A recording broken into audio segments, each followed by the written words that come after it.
Nagpatama si Pangulong Ferdinand Marcos Jr. sa kapatid niyang si Senadora Amy Marcos matapos ang kontrobersyal na pahayag nito kaugnay sa umano'y paggamit ng iligal na droga ng Pangulo at pagkamkam sa kaban ng bayan. Si Ina Mortel magbabalita.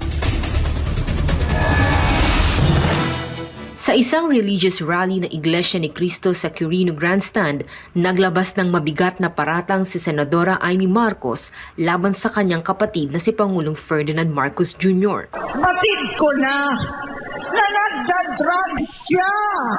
Hapon sila. Lahat sila nagiinuman at gumagamit ng cocaine. Kasama ng asawa at barkada. Hindi na niya alam ang nangyayari. Hindi na pinapaalam sa kanya ang mga pangyayari. Sinamantala ng mga ito ang paggamit niya ng droga. Kinangkam na nila ang kaban ng bayan. Kaliwat kanan ang tanong kung totoo ito, ano ang kakayahan ng Pangulo na mamuno sa ating bansa? Matapos ang halos isang linggo, naglabas ng pahayag ang Pangulo. Sa kanyang press conference sa Malacanang nitong Lunes, hindi direktang sinagot ang alegasyon, bagkus sinabi ng Pangulo na nag-aalalaan niya siya at ang kanyang pamilya sa senadora. So I'll just say this much. For a while now, we've been very worried about my sister. When I say we, I'm talking about friends and family. And the reason that is because the lady that you see talking on TV is not my sister. And that view is shared by our cousins, our friends. Hindi siya yan. Hindi siya yan.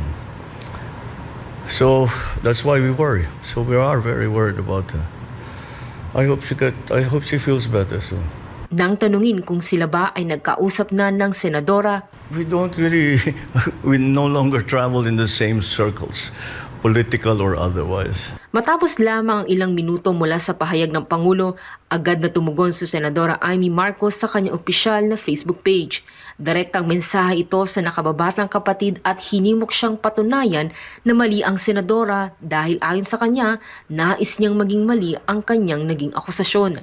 Matatanda ang una nang sumambulat ang paratang ng umano'y paggamit ng iligal na droga ng Pangulo at ang panawagan ng publiko para sa isang hair follicle drug test na hindi pinakinggan ng Pangulo.